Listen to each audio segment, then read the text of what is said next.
नमस्कार साथियों, ज्ञानम पंजाब के इस यूट्यूब चैनल में आप सबका स्वागत है। मेरा नाम है अजय और आशा करता हूं कि आप सब पूर्ण रूप से स्वस्थ होंगे, सुरक्षित होंगे और बहुत अच्छे से अपनी परीक्षा की तैयारी में भी लगे होंगे। नहीं तो परीक्षा की तैयारी के बारे में सोच रहे होंगे कि तैयारी किस प्रकार से की जाए।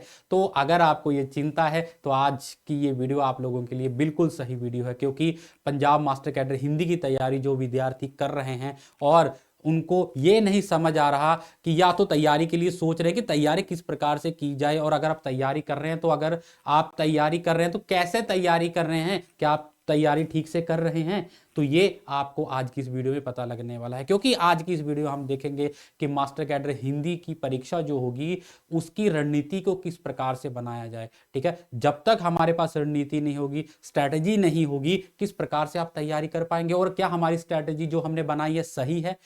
तो बहुत अच्छा, अगर नहीं सही है तो आप वीडियो से देख लें और सीख लें कि हमें इस मास्टर कैडर की तैयारी के लिए रणनीति किस प्रकार से बनानी है।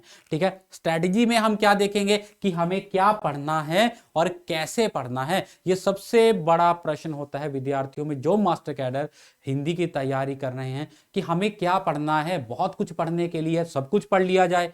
ठीक है, अगर सब कुछ पढ़ा जाएगा तो इतना समय नहीं है, सब कुछ पढ़ेंगे तो सब कुछ याद कैसे रहेगा। ठीक है, तो क्या क्या पढ़ना है तो चलें जानते हैं आज की इस वीडियो में। तो वीडियो में अंत तक जरूर बने रहिएगा। ठीक है, चलें शुरू करते हैं आज की वीडियो को। तो सर्वप्रथम जो हमारे पास प्रश्न आता है कि जो मास्टर कैडर हिंदी है उसकी तैयारी किस प्रकार से करें। ठीक है, तो तैयारी के लिए कुछ यहां पर मैंने पॉइंट्स लिखे हैं जिसको मैं आपको एक्सप्लेन करूंगा। आपको ये समझ आ जाएगा हमें इन चीजों को अपनी स्ट्रैटेजी में, अपनी रणनीति में सम्मिलित करना है। तो देखें, पहला है कि परीक्षा का पूरा पाठ्यक्रम अच्छी तरह से समझें। सबसे महत्वपूर्ण चीज, कोई भी परीक्षा की तैयारी करनी है, मास्टर कैडर हिंदी की तैयारी करनी है, तो सर्वप्रथम हमें यह ज्ञात होना चाहिए कि पाठ्यक्रम क्या है, पाठ्यक्रम में कौन कौन से विषयों को सम्मिलित किया गया है, वो हमें पता होना चाहिए। तो अगर आपको मास्टर कैडर हिंदी का पाठ्यक्रम नहीं पता है तो उससे संबंधित वीडियो हमारे YouTube चैनल पर मैंने बना दी है, हमारे YouTube चैनल पर अपलोडेड है, आप उसको देख सकते हैं। तो पहले इस वीडियो को अगर आप देख रहे हैं और अगर आपने ये नहीं देखा कि पाठ्यक्रम क्या है तो पाठ्यक्रम की वीडियो भी जरूर देखिएगा। पाठ्यक्रम अगर हमें पता होगा तभी हम उसकी तैयारी आगे कर सकते हैं। पाठ्यक्रम देखने के बाद सिर्फ देखना नहीं है, पाठ्यक्रम को प्रिंट आउट निकालना है आपको। ठीक है, हार्ड कॉपी आपके पास होनी चाहिए, फिर आपकी तैयारी होगी। ठीक है, हमेशा आपके समक्ष होना चाहिए आपका हिंदी का पाठ्यक्रम। ठीक है, तो सर्वप्रथम आपको परीक्षा का पूरा पाठ्यक्रम अच्छी तरह से समझना है। पाठ्यक्रम में क्या करना है, परीक्षा का सिलेबस और परीक्षा पैटर्न को ध्यान पूर्वक पढ़ना है। परीक्षा का पैटर्न किस प्रकार का होगा, ठीक है, वो हमें पढ़ना है। तो पाठ्यक्रम में किन किन विषयों को सम्मिलित किया गया है ये आपको पता चल गया जब आप इससे ही संबंधित जो मेरी पहले वाली वीडियो उसको देख लेंगे।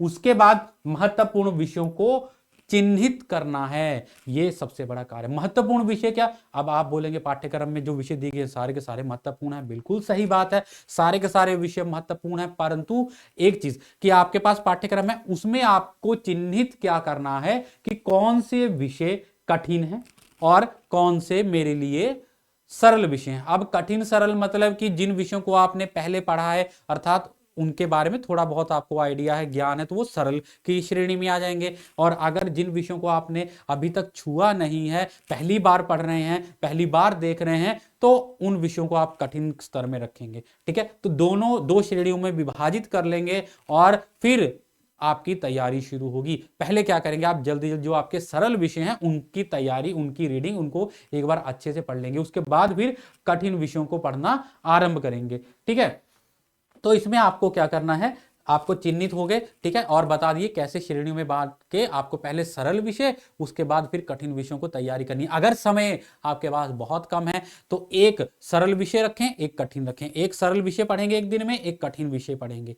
ठीक है, तो इस प्रकार से आप कर सकते हैं। उसके बाद पिछले वर्षों के प्रश्न पत्र, ठीक है, यह भी बहुत महत्वपूर्ण चीज है कि आपको क्या करना है, पाठ्यक्रम के बाद पिछले वर्षों के प्रश्न पत्र देखने हैं। क्यों देखने हैं, क्योंकि यहां पर मैंने आपको बताया ना कि पैटर्न को ध्यानपूर्वक देखना है। तो पैटर्न परीक्षा में किस प्रकार की संरचना है, किस प्रकार के प्रश्न हमें पूछे जाएंगे, तो कहां से पता चलेगा, वो हमें चलेंगे जो पिछले PYQs होते हैं, पिछले वर्षों के प्रश्न पत्र होते हैं, तो उनसे आपको पता चलेगा कौन से विषय में से कितने प्रश्न पूछे गए हैं, सबसे ज्यादा प्रश्न किस प्रकार के पूछे जाते हैं, किन विषयों से सबसे ज्यादा प्रश्न पूछे जाते हैं। तो ये आपको पता चलेगा हमारे जो आप प्रश्न पत्र देखेंगे। ठीक है, तो प्रश्न पत्र आपने देखना है और उसी आधार पर आप अपने विषयों की श्रेणी भी बना सकते हैं कि इस विषय से ज्यादा प्रश्न पूछे जाते हैं क्या, और वो सरल विषय में है, सरल आपकी जो कैटेगरी में है, कि उसको कठिन में आपने कठिन श्रेणी में रखा है। तो अगर वहां से बहुत ज्यादा प्रश्न पूछे जा रहे हैं तो उन पर थोड़ा ध्यान ज्यादा देना है, क्योंकि वहां से ज्यादा प्रश्न पूछे जा रहे हैं। ठीक है, तो यह आपको परीक्षा के स्तर और प्रकार को समझने में सहायता करेगा। जब आप पिछले वर्षों का प्रश्न पत्र देखते हैं तो आपको सहायता करेगा कि जो परीक्षा है जो वो किस स्तर की होती है, कैसे प्रश्न पूछे जाते हैं, लेवल क्या है उनका, तो वो हमें पता चलेगा PYQ से। ठीक है, और किस प्रकार से समझने में कि किस प्रकार के प्रश्न कहां से पूछे जा रहे हैं, ये भी आपको हमारे PYQs बताएंगे। उसके बाद समय प्रबंधन और कठिनताई स्तर का अनुभव मिलेगा। ठीक है, पहले बता चुका हूं कि समय प्रबंध, अब आपको यहां पर एक कार्य की करना है कि कितना कठिन प्रश्न पूछे जाते हैं, कितने सरल पूछे जा रहे हैं, कितने मध्यम श्रेणी के प्रश्न पूछे जा रहे हैं। ठीक है, उसके बाद आपको समय प्रबंध करना है कि मुझे अब समय प्रबंध दो चीजों का, कि मुझे अपनी परीक्षा की तैयारी किस प्रकार से करनी है, सरल विषय को कितना टाइम दूं, कठिन विषय को कितना समय दूं, ये एक समय प्रबंध करना है। एक समय प्रबंध आपको अभ्यास करना है कि जो जैसे प्रश्न पूछे जाते हैं उस परीक्षा पत्र को मैं जब अभ्यास करेंगे कितने समय में इसको समाप्त कर पा रहा हूं, क्या जो हमें निर्धारित समय दिया गया है 2.5 घंटा आपको निर्धारित समय दिया गया, उसमें मैं 150 प्रश्न पूरा कर पा रहा हूं, नहीं कर पा रहा हूं, तो आपको अपना अभ्यास बढ़ाना होगा। ठीक है, तो ये दो चीजें आपको PYQ से पता चलेगी, समय प्रबंध और कठिनाई स्तर। ठीक है, तो कठिनाई स्तर पर और समय प्रबंध, दो चीजों का आपको समय प्रबंध करना है। एक प्रश्न पत्र को हल करने का कैसे, वो भी आगे हम बात करेंगे, और दूसरी चीज आपकी जो समय सारणी बनाएंगे उसको आपने किस प्रकार से किस विषय को कितना समय देना है वो यहीं से आप निर्धारित करेंगे। ठीक है, उसके बाद समय सीमा के साथ अध्ययन योजना तैयार करनी है, स्टडी प्लान तैयार करना है। प्रतिदिन के लिए अध्ययन का एक निश्चित समय निर्धारण करें। ठीक है, एक निश्चित समय निर्धारित करना है। अब क्यों निर्धारित करना है निश्चित समय, क्योंकि इसके पीछे भी मनोवैज्ञानिक कारण है, साइकोलॉजिकल फैक्ट है। क्या कि अगर किसी कार्य को हम एक समय पर ही करते हैं तो उसका प्रभाव हमारे मस्तिष्क पर इत्याधिक पड़ता है। अर्थात अगर हम डेली एक कार्य को एक समय पर करते हैं तो वो चीज हमारी आदत बन जाती है। आप मान लीजिए आज 3 बजे पढ़ने बैठे दोपहर को, ठीक है, और मन नहीं लग रहा, दूसरे दिन 3 बजे बैठे, नहीं मन लग रहा, 3 बजे बैठने का मन नहीं कर रहा, फिर भी आप 3 बजे बैठे, ऐसे अभ्यास करते करते 3 बजे का जब भी आप कहीं होंगे 3 बज जाएंगे, आपको लगेगा यार मेरा पढ़ने का समय हो गया, अपने आप वो चीज याद आ जाएगी। जब आप पढ़ते हैं अपनी मर्जी से, कभी 9 बजे बैठ गए दिन में, कभी 10 बजे बैठ गए, कभी 3 बजे बैठ गए, तो वो अनिश्चित समय हो जाएगा और आपका बैठने का मन नहीं करेगा, चलो 3 बजे बैठ जाएंगे, चलो 4 बजे बैठ जाएंगे, ऐसे करते करते पूरा दिन निकल जाएगा। इसलिए निर्धारित करना है समय, कि जो आप समय सारणी बनाओगे कि मुझे दिन में इतने घंटे पढ़ना है। तो हिंदी, मुझे देखिए हिंदी का प्रमुख पेपर है, हिंदी की परीक्षा प्रमुख है, तो इसलिए 6 घंटे मुझे पढ़ना है, जो 6 घंटे हिंदी को पढ़ना है। ठीक है, 3 घंटे मैं सुबह पढ़ूंगा, 3 घंटे शाम को पढ़ूंगा। ठीक है, या फिर अगर ज्यादा समय आपको लगता है कि मेरी हिंदी ज्यादा कमजोर है तो ज्यादा समय मुझे देना है, तो 2 घंटे हम बीच में दोपहर को पढ़ लेंगे। तो सबसे अच्छा समय जो मैं आपको बताऊं, एक तो सुबह आप 4 से 6 बजे रख लीजिए, 4 से 5 रख लीजिए, 4 से 6 का समय बहुत ही बढ़िया है। ठीक है, 4 से 6 बजे का समय रख लीजिए, 1-2 घंटे। ठीक है, उसके बाद आप रखेंगे दोपहर का समय रख लीजिए, दो जो आपको सही लगे, दोपहर का समय 3 बजे 4 बजे जो आपको सही लगे। वैसे तो 2 से 4 रख लीजिए, बहुत बढ़िया है। उसके बाद फिर एक आपको रात का समय रखना है, रात का समय अर्थात 10 बजे के बाद। ठीक है, 10 बजे के बाद का समय रखना है, 10 से 12 पढ़ना है, क्योंकि उस समय पूर्ण रूप से शांति होती है और जो आप पढ़ेंगे वो आपके दिमाग में घुसेगा और आपको कोई परेशान करने वाला उस समय नहीं होता, सब सो जाते हैं। तो आप अपनी किताब लेके बढ़िया एक कमरे में बैठकर अच्छे से तैयारी करें। ठीक है, तो उसके बाद कठिन और महत्वपूर्ण विषयों के लिए अधिक समय दें, रोजाना 6 से 8 घंटे पढ़ाई का लक्ष्य रखें। 6 से 8 घंटे मुझे पढ़ने ही पढ़ने हैं, 8 से कम नहीं होने चाहिए, 6 से कम नहीं होने चाहिए। 8 घंटे, अगर हिंदी बहुत ज्यादा आप चाहते हैं, बहुत ज्यादा मुझे परिश्रम करना है तो 8 घंटे, नहीं तो कम से कम 6 घंटे तो जरूर आपको हिंदी पढ़ने से कम समय नहीं होना चाहिए।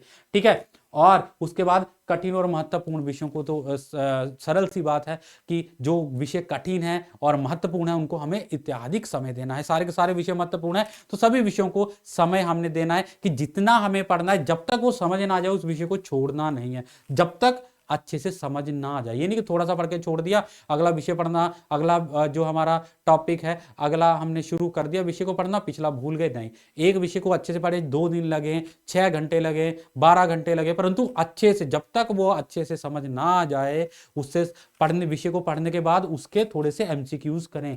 ठीक है, जो बहुवैकल्पिक प्रश्न आपको नेट पे मिल जाएंगे, मॉक टेस्ट मिल जाते हैं, उनमें से उस विषय आदिकाल हमने पढ़ा तो आदिकाल से संबंधित महत्वपूर्ण विषयों को, जो महत्वपूर्ण विषय हैं उससे संबंधित जो प्रश्न हैं उन प्रश्नों को जरूर करना है आपने, ताकि आपको पता लग सके जो मैंने आदिकाल पढ़ा है या भक्तिकाल पढ़ा है उसको, उसमें से कितने प्रश्नों को मैंने करने में सफल रहा हूं, कितनी मेरी तैयारी होगी, कितना मुझे अभी और तैयारी करनी है, ये चीज आपको वहां पर पता लगेगी। उसके बाद आ जाता है अभ्यास करें। ठीक है, सबसे आवश्यक चीज है आपको नियमित रूप से मॉक टेस्ट और प्रैक्टिस पेपरों का अभ्यास करना है। मॉक टेस्ट कहां से मिलेंगे, तो अगर देखें आपको ज्ञानम पंजाब भी मास्टर कैडर हिंदी की तैयारी करवा रहा है, हमारा पेड बैच शुरू हो चुका है, 6 जनवरी से पेड बैच चल रहा है, जिसमें आपको 1.5 घंटे की क्लास मिलती है। इसमें आपको मॉक टेस्ट मिलेंगे, नोट्स मिलेंगे, PYQ सॉल्व करवाया जाएगा, हर एक चीज आपको मिलेगी। ठीक है, तो वो वाले मॉक टेस्ट भी आप कर सकते हैं, नेट पे आपको मॉक टेस्ट मिल जाते हैं। जो आपने विषय, जैसे मैंने बोला कि जो विषय आपने पढ़ा है उससे संबंधित जो मॉक टेस्ट है उनको करें। ठीक है, तो इससे आपको सहायता मिलेगी और अच्छे से आप अपनी परीक्षा की तैयारी कर पाएंगे। तो मॉक टेस्ट जरूर करना है, जो विषय आपने पढ़ा उससे संबंधित प्रश्नों को अवश्य करना है। आपको समय के भीतर उत्तर देने का अभ्यास करें, यही मॉक टेस्ट आपकी तैयारी करवाएंगे। एक पॉइंट हमने देखा था ना कि हमें अभ्यास करना है कि नियमित समय में जो आपको निर्धारित समय दिया गया है उसी परीक्षा के सारे प्रश्नों को निर्धारित समय में संपूर्ण करना है, पूर्ण करना है। ठीक है, तो अभ्यास कैसे होगा, ये मॉक टेस्टों के माध्यम से होगा। मॉक टेस्ट का जब हम अभ्यास करेंगे कि पूरे 150 प्रश्न होंगे तो 150 प्रश्नों को कितना समय लगा, इतने प्रश्नों को कितना समय लगा, तो वो करने से आपका अभ्यास होगा। बार बार मॉक टेस्ट करेंगे तो आपको जो आपकी परीक्षा होगी, ठीक है, जो लास्ट में परीक्षा होगी, जो आपकी मेन परीक्षा है, उसमें आपको दिक्कत नहीं होगी, समस्या नहीं होगी। आप अच्छे से आपके शांत मन से, शांत दिमाग से आप अपने प्रश्न पत्रों के सभी प्रश्न पत्र के उत्तर दे पाओगे और अच्छे से 15 मिनट पहले, 20 मिनट पहले आप अपनी परीक्षा को समाप्त कर लेंगे। ठीक है, और उसके बाद गलत उत्तरों का विश्लेषण करें और अपनी कमजोरियों पर काम करें। जो उत्तर आपने मॉक टेस्ट में किया उसके बाद जहां पर आपको लगा कि मेरा आदिकाल, भक्तिकाल, रीतिकाल यहां से दिक्कत आ रही है, तो उस विषय को दोबारा से फिर से करें। ठीक है, तो मॉक जो इन प्रश्नों का उत्तर आपको स्वयं मूल्यांकन करना है कि जो मैंने अभी गलती की है, क्यों गलती हुई, कारण क्या है, मैं अच्छे से नहीं पढ़ा, तो उसको फिर से पढ़ें। ठीक है, स्वयं मूल्यांकन सबसे बड़ी चीज है और सबसे महत्वपूर्ण और सबसे सटीक चीज है। दूसरा व्यक्ति अगर आप में दोषारोपण करेगा, गलती निकालेगा, आपको क्रोध आ जाता है, गुस्सा आ जाता है कि ये कौन होता है मेरी गलती निकालने वाला। परंतु जब आप खुद अपनी गलती निकालेंगे तो उस पर कार्य भी बहुत अच्छे से होता है। आपको पता है मेरी ये गलती है, इस कारण से गलती है, तो आप अच्छे से उस गलती को दूर भी कर पाएंगे। इसलिए स्वयं मूल्यांकन जरूर करना है आपको। ठीक है, उसके बाद आता है अच्छी किताब और सामग्री का चयन करें। ठीक है, अब किताबें तो बहुत सारी हैं, पढ़ना क्या है, कौन सी किताब पढ़नी है, कहां से ज्यादा प्रश्न पूछे जाते हैं, तो इससे संबंधित भी वीडियो में एक बना दूंगा, आपको एक एक किताब बता दूंगा कि ये किताब आप ले सकते हैं जो आपकी परीक्षा के लिए बहुत ज्यादा लाभदायक सिद्ध होगी। ठीक है, जहां से ज्यादा प्रश्न पूछे जाते हैं वो किताबें भी मैं आपको बता दूंगा। ठीक है, तो एक तो आपको किताबें, सामग्री को चयन करना है, किताबों को चयन करना है कि जहां से आप पढ़ रहे हैं किताबें कौन सी होनी चाहिए, प्रमाणिक किताबें होनी चाहिए और नोट्स का उपयोग करें। नोट्स जैसे कि हमारे नोट्स होते हैं, ठीक है, या किसी भी एकेडमी जो आपको अच्छी लगती है वो एकेडमी के, या फिर सबसे अच्छा है कि आप 2-4 जो किताबें मैं आपको बताऊंगा उन किताबों में से जहां जहां जो आप पढ़ रहे हैं उसको नोट करते जाएं, तो वो आपके नोट्स बन जाएंगे। जो जो चीजें आपको अच्छी लग रही हैं उसको नोट करते जाएं, वो आपके नोट्स हो जाएंगे, सबसे बढ़िया नोट्स हो जाएंगे और हर एक परीक्षा में वही आपको काम आएंगे। ठीक है, क्योंकि हिंदी साहित्य का इतिहास तो बदलता नहीं है। उसके बाद ऑनलाइन संसाधनों और वीडियो लेक्चर्स का उपयोग करें। ठीक है, वीडियो लेक्चर्स आपको यूट्यूब पे मिल जाते हैं। ठीक है, हमारी क्लासेस चलती रहती हैं, वहां से भी आप अपनी तैयारी कर सकते हैं। उसके बाद यदि संभव हो तो कोचिंग सामग्री का सहारा लें। ठीक है, कोचिंग सामग्री, क्योंकि कि जो पेपर का एनालिसिस होता है उसके आधार पर नोट्स अपडेट होते रहते हैं। तो कोचिंग के जो नोट्स होते हैं, कोचिंग की जो सामग्री होती है उसका सहारा अवश्य लें। उसके बाद स्वयं का मूल्यांकन करें, ठीक है, ये मैंने आपको बता दिया स्वयं का मूल्यांकन करना है, कैसे मूल्यांकन करना है, ठीक है, अच्छे से आपको पता चल जाएगा। उसके बाद आपको आता है फिर उसके बाद हमें क्या होता है कि पाठ्यक्रम को, जैसे मैंने बोला था कि पाठ्यक्रम को समझना है, ठीक है, पाठ्यक्रम को गहराई से समझना है कि पाठ्यक्रम को कैसे विभाजित किया गया है, साहित्य में हिंदी, व्याकरण, शब्द, यही चीजें हैं। पाठ्यक्रम में आपको क्या बताया गया है, साहित्य के बारे में बताया गया है, साहित्य में हमें क्या पढ़ना है, प्रमुख कवि, उनके योगदान हमें पढ़ने हैं, इसके संबंध में वीडियो में अच्छे से बना चुका हूं। हिंदी व्याकरण के कौन कौन से विषय हैं, शब्द ज्ञान, ये सारे के सारे जो विषयों को आपको अच्छे से पढ़ना है। पिछले वर्षों के प्रश्न पत्र आपने पढ़ लिए, समय सीमा का अध्ययन स्टडी प्लान आपने बना लिया, महत्वपूर्ण तथा कठिन विषयों को आपने नियमित कर लिया, उसको चयनित कर लिया, उसके बाद साहित्यिक ज्ञान को मजबूत कर लिया आपने, और अच्छी किताबों का आपको पता चल गया, ट्रिक्स और शॉर्टकट अपनाने हैं आपको, ठीक है, और ये सारी सारी चीजें आपने कर ली। उसके बाद ट्रिक्स और शॉर्टकट्स, कहानियां बनाएं कि मुझे ये किताबें कैसे याद करनी है, उसकी एक कहानी बना लें, ठीक है, तो कैसे ट्रिक्स होती हैं वो भी मैं आपको बताऊंगा, ठीक है। तो ये सारी सारी चीजें करने के बाद आप अपनी तैयारी अच्छे से कर सकते हैं। तो दोस्तों, आशा करता हूं कि जो मैंने आपको रणनीति बताई है मास्टर कैडर हिंदी की तैयारी करने के लिए आपको अच्छी लगी होगी। अगर आप इस रणनीति को अपनाते हैं तो अवश्य ही अपनी परीक्षा में सफल हो जाएंगे, परंतु अभ्यास करना होगा और सच्चे मन से अभ्यास करना होगा और अच्छे से पढ़ना होगा, ठीक है जी। तो बात कर रहा था मैं कि अगर कोई विद्यार्थी हमारा मास्टर कैडर का कोर्स ज्वाइन करना चाहता है, पंजाब मास्टर कैडर का कोर्स हमारा 6 जनवरी से शुरू हो चुका है, जिसमें कि मैं आपको हिंदी पढ़ा रहा हूं। कक्षा 1.5 घंटे की होती है और इसमें आपको नोट्स मिलेंगे, ठीक है, और जो अगर आपका डाउट होता है वो डाउट भी आपका क्लियर किया जाएगा, हर एक समस्या का समाधान किया जाएगा, और आपको मॉक टेस्ट मिलेंगे, PYQ जो है वो भी आपको सॉल्व करवाया जाएगा। तो सारी की सारी चीज़ें आपको यहाँ पर मिल रही हैं। अगर आप इस हमारे जो कोर्स को ज्वाइन करना चाहते हैं तो आपको फ़ोन नंबर यहाँ पर दिया गया है, ठीक है, इस फ़ोन नंबर पर संपर्क कर सकते हैं। फ़ोन नंबर मैं आपको यहाँ पर भी लिख देता हूँ, ठीक है। तो इस फ़ोन नंबर पर देखें 788891229493, ठीक है, इस फ़ोन नंबर पर आप संपर्क कर लीजिए और आप अच्छे से जो भी प्रक्रिया है इस कोर्स में अपने आप को रजिस्टर करवाने की वो आपको समझ आ जाएगी और आप अपने कोर्स को ज्वाइन कर सकते हैं और मेरे साथ जुड़कर हिंदी पढ़ सकते हैं। तो चलें, आज की वीडियो को यहीं पर समाप्त करते हैं। आशा करता हूँ वीडियो आपको बहुत ही अच्छी लगी होगी और आपके लिए उपयोगी सिद्ध होगी ये, ठीक है जी। तो फिर से मिलेंगे नई वीडियो में किसी एक नए विषय के लिए, जो नए विषय के साथ जो आपके लिए बहुत ही लाभदायक होगा। तो हमारे चैनल को जिन्होंने अभी तक सब्सक्राइब नहीं किया है, हमारे चैनल को सब्सक्राइब जरूर कर लें, बेल आइकन को प्रेस कर लें जो पहली बार इस चैनल पर आए हैं, ताकि नोटिफिकेशंस आपको समय समय पर मिलते रहे। जो भी क्लासेस हम आप लोगों के लिए अपलोड करते हैं, जो भी प्रतियोगी परीक्षाएं होती हैं उनसे संबंधित वीडियोज आप यहाँ पर अपलोडेड होती ही रहती हैं, तो वो उन वीडियो का लाभ आप ले सकें समय समय पर, इसलिए चैनल को सब्सक्राइब जरूर कर लें। अगर आपको ये वीडियो अच्छी लगी है, इस वीडियो को लाइक कर दें और शेयर कर दें, ताकि और भी मित्र जो आपके मास्टर कैडर की तैयारी कर रहे हैं वो भी इस वीडियो का लाभ ले सके, ठीक है जी। तो फिर आप सबसे यहीं पर हम लेते हैं वीडियोस का विराम, आप सबसे आज्ञा लेते हैं, फिर से मिलेंगे। तब तक अपना ध्यान रखें, अपने परिजनों का ध्यान रखें, स्वस्थ रहें और अच्छे से अपनी परीक्षा की तैयारी करें। धन्यवाद।